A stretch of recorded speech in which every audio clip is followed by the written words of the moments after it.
జరిగినటువంటి ఒక స్టోరీని తీసుకోవడం జరిగింది ఇక్కడికి అని. ఆ రియల్ లైఫ్లో జరిగింది ఏంటి అంటే, యాక్చువల్లీ మనకి తండేల్ సినిమాలో మనం చూడబోతున్నాం February 7th. అయితే ఫిషర్మెన్ ఎవరైతే ఉన్నారో శ్రీకాకుళంలో ఉండేటువంటి వాళ్ళు గుజరాత్ వైపుకి ఎక్కువ డబ్బులు వస్తాయి ఫిషింగ్ చేస్తే అని అక్కడికి వెళ్ళిన క్రమంలో తెలియని పరిస్థితుల్లో పాకిస్తాన్ బార్డర్ లైన్స్లోకి వెళ్ళిపోతారనమాట. అక్కడ వాళ్ళు అరెస్ట్కి గురవుతారు. ఇదంతా రియల్గా జరిగినటువంటి సంఘటన. 15 నెలల పాటు వాళ్ళని పాకిస్తాన్ జైల్లో ఉంచేశారు. ఆ తర్వాత పోరాడి మరి, అంటే ఇక్కడ ఉండేటువంటి వాళ్ళ అమ్మగారులు, వాళ్ళ వైఫ్, పిల్లలు అందరూ దీనికోసమని పోరాడి వాళ్ళని బయటికి తీసుకొని వచ్చారు. అలా వెళ్ళి ఇరుక్కొని ఆ తర్వాత బయటకు వచ్చినటువంటి కొంతమంది ఫిషర్మెన్ ఈరోజు మన మధ్యనే ఉన్నారు. వాళ్ళకి సెల్యూట్ చేస్తున్నాము. శ్రీకాకుళం నుంచి వచ్చారు వాళ్ళు. Give them a big round of applause. నమస్కారం అండి. ఇందులో తండేల్ ఎవరు? తండేల్ అంటే తెలుసు కదా, ఓనర్ కాదు లీడర్ అని. సో తండేల్ ఎవరు? రామారావు గారు. రామారావు గారు, మీరు 15 నెలల పాటు అక్కడ పాకిస్తాన్ జైల్లో ఉన్నారా? ఉన్నామండి. ఓకే. మీతో పాటు ఎవరెవరు వచ్చారు ఇప్పుడు? ప్రస్తుతానికి ఇప్పుడు 7 వచ్చాం. ఓకే. తర్వాత అందరూ వలసలు వెళ్ళిపోయారు బతుకు తెరువు కోసం. ఓకే. నేనైతే ఇక్కడ ఉండిపోయాను. అప్పుడు ఊర్లో ఉండిపోయాను నేను. అంటే ఇప్పుడు ఈ పడవేసుకొని వెళ్ళేటప్పుడు అందులో రకరకాల పనులు చేస్తూ ఉంటారంట కదా. అంటే కొంతమంది వంట చేస్తూ ఉంటారు, కొంతమంది చేపలు పడుతూ ఉంటారు. అలా వేరే వేరే వాళ్ళు కూడా వచ్చారా ఇవాళ? వచ్చారండి. మీరు? మీ పేరు? రాజు. ఓకే. కిషోర్. వాళ్ళ లాగుతారు. ఓకే. మీరండి? మీ భార్య. ఓకే. ఇందులో ఇంకో విషయం కూడా తెలిసింది. ఒకళ్ళు ఎవరో అక్కడ ఉన్నప్పుడు, జైల్లో ఉన్నప్పుడు ఇంకొకళ్ళు భార్య కడుపుతో ఉన్నారు అని. మీరేనా? సో మీరు కూడా ఆ తర్వాత ఢిల్లీ. అచ్చా, పాప. ఓ బుజ్జి తల్లి, నువ్వేనా బుజ్జి తల్లి? భార్య గారు. ఓకే. అప్పుడు జైల్లో ఉన్నాను నేను. ఓకే. ఏమైనా చెప్పాలనుకుంటున్నారా? అంటే ఇది సామాన్యమైనటువంటి విషయం కాదు.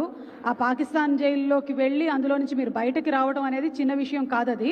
సో దీని గురించి ఏమైనా చెప్పాలనుకుంటున్నారా? అంటే మాది డిమచ్చిలసం పంచాయతీ, కేమచ్చిలసం, ఎక్కడో మారుమూల గ్రామం అది. మాకు ఆ 2018లో అనుకోకుండా సంఘటన జరిగింది. జరగకూడదు. చిన్నంత బాధగా ఉంది. ఇప్పుడు చాలా హ్యాపీగా ఉంది. ఇక్కడ హైదరాబాద్ వరకు వచ్చామంటే మెయిన్ కారణం రైటర్, ఈ సినిమా రాసిన వారికి కార్తిక్ గారికి కృతజ్ఞతలండి. ఎందుకంటే ఆయన ద్వారా ఇక్కడికి వచ్చామండి మేము, అంతే కదా.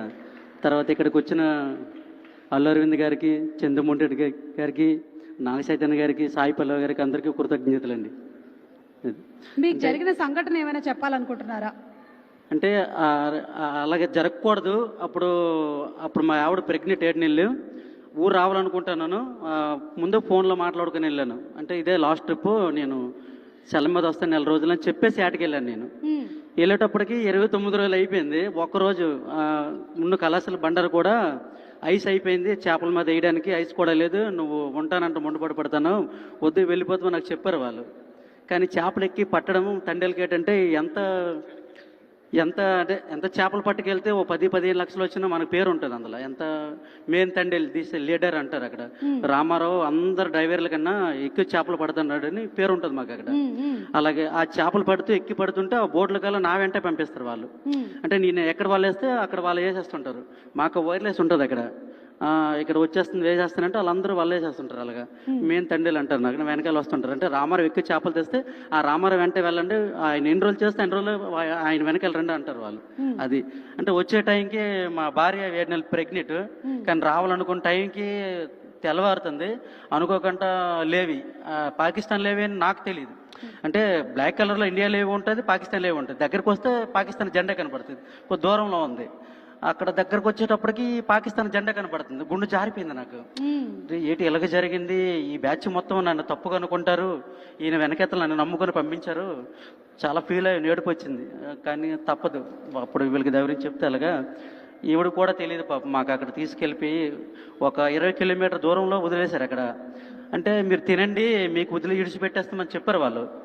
కానీ మీకు మా బట్టలు టీవీ లేకుండా బోట్లో టీవీలు ఉంటాయి చూడడానికి. అప్పుడప్పుడు కాలుగున్నప్పుడు వేసుకుంటాం టైంపాస్కి. ఆ టీవీలు పట్టుకెళ్ళిపోతుంటారు. పోనీ పట్టుకెళ్ళిపోయిన దాంతో మాకు పని లేదు, వదిలేస్తున్నా అంటారు. హ్యాపీగా ఫీల్ అయ్యాం.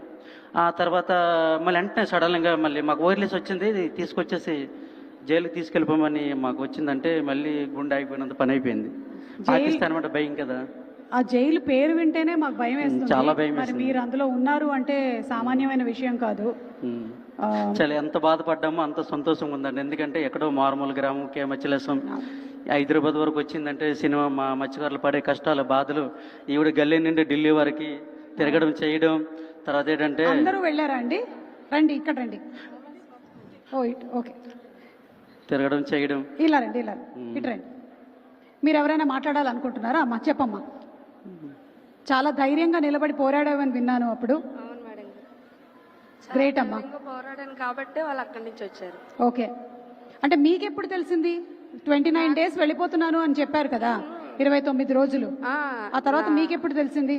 నాకంటే 29 days అయ్యాయి. అతను వేటలోకి వెళ్ళి చెప్పారులే ముందే డెలివరీకి వస్తానని.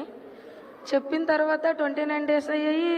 రేపు 30 days కదా వస్తారు అనేసి మొబైల్ చేతితో పట్టుకొని చూస్తాను నేను. బట్టి ఫోన్ వస్తుంది మాకు, వస్తాను జట్టికి అని ఒక ఫోన్ వస్తుంది.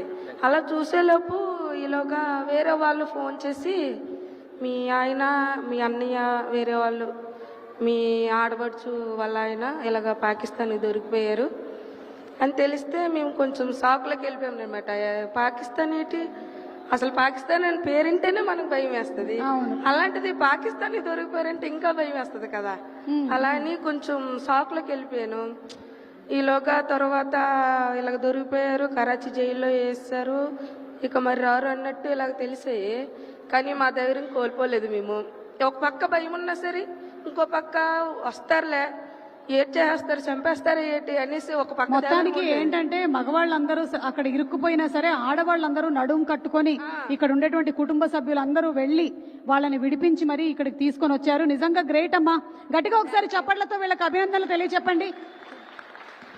Thank you so much. మీ ఏదైతే జరిగిందో రియల్ ఇన్సిడెంట్, దానికి సంబంధించిన అంశం కూడా మనం తండేల్ సినిమాలో చూడబోతున్నాము.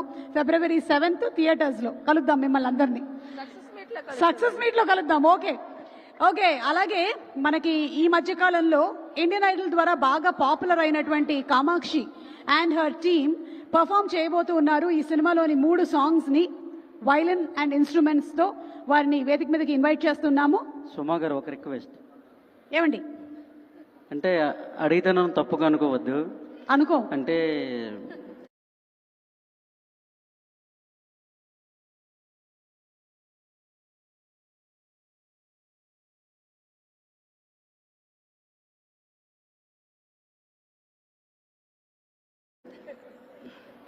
ఏదైనా సినిమాలో ఏదో ఒక పాత్ర ఇస్తాను కోరుకుంటాను.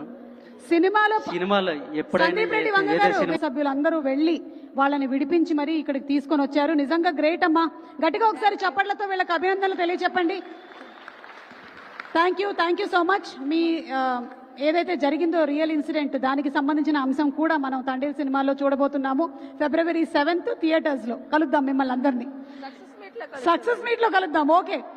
ఓకే. అలాగే మనకి ఈ మధ్య కాలంలో ఇండియన్ ఐడల్ ద్వారా బాగా పాపులర్ అయినటువంటి Kamakshi and her team perform చేయబోతూ ఉన్నారు. ఈ సినిమాలోని 3 songs ని వైలిన్ అండ్ ఇన్స్ట్రుమెంట్స్ తో వారిని వేదిక మీదకి ఇన్వైట్ చేస్తున్నాము. సుమా గారు ఒక రిక్వెస్ట్. ఏమండి? అంటే అడిగితే నన్ను తప్పుగా అనుకోవద్దు. అనుకో. అంటే ఏదైనా సినిమాలో ఏదో ఒక పాత్ర ఇస్తాను కోరుకుంటాను. సినిమాలో ఎప్పుడైనా ఏదో సినిమాలో మా వైపు కూడా చదువుకున్నారు బాగానే. సినిమాలో ఏదైనా పాత్ర ఇస్తారని కోరుకుంటున్నాను. రిక్వెస్ట్. తండేల్ రాజు, తండేల్ ఏదైనా పర్వాలేదు. తండేల్ 2 వచ్చినా పర్వాలేదు. తండేల్ 2లో పాత్ర వేసేద్దాం. తండేల్ 2 రావాలంటే మళ్ళీ నువ్వు పాకిస్తాన్కి దొరకాలి. లేదు. అమ్మ బాబోయ్, ఇది బిగ్గెస్ట్ పంచ్ ఇవాళ. మళ్ళీ కార్తిక్ గారు స్టోరీ రాయాలి.